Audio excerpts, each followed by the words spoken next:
Hello friends, welcome to my channel. நம்ம இன்றைக்கி இந்த வீடியோவில் ஒரு டேஸ்டியான நாட்டுக்கோழி ரசம் எப்படி பண்ணுறதுன்னு பார்க்கலாம்.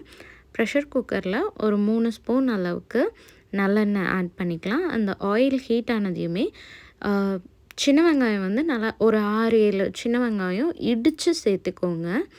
அந்த சின்ன வெங்காயம் வந்து நல்லா வணங்கினதுக்கப்புறமா நாட்டுக்கோழியை வந்துட்டு ஆட் பண்ணிக்கலாம். நாட்டுக்கோழி வந்து நான் ஒரு 150 கிராம்ஸ் ஆட் பண்ணியிருக்கேன். அந்த 150 கிராம்ஸ்க்கு ஒரு சில்லி அது வந்து கட் பண்ணாமல் ஆட் பண்ணிக்கோங்க. அதுக்கப்புறமா ஒரு மீடியம் சைஸ் தக்காளி அது போட்டுட்டு மஞ்சத்தூள் ஒரு 1/4 ஸ்பூன், உப்பு வந்து 1 ஸ்பூன் போட்டு நல்லா வந்துட்டு ஒரு 2 to 3 மினிட்ஸ் ஹை ஃப்ளேமில் சாட்டே பண்ணிக்கலாம்.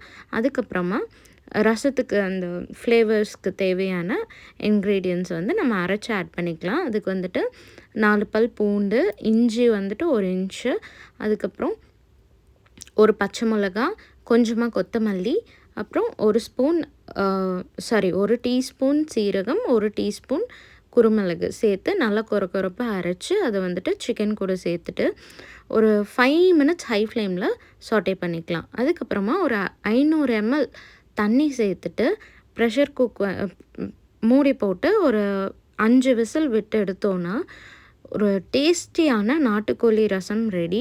இப்போ கோல்டுக்காகட்டும், என்ன ஒரு இம்யூனிட்டி பூஸ்ட் பண்ணுறதுக்காகட்டும் இந்த நாட்டுக்கோழி ரசம் 100% ஹெல்ப் பண்ணும். நீங்களும் வந்துட்டு இதை வீட்டில் செஞ்சு பார்த்துட்டு எப்படி இருக்குன்னு கமெண்ட் பண்ணுங்கள். தேங்க்ஸ் ஃபார் வாட்சிங்.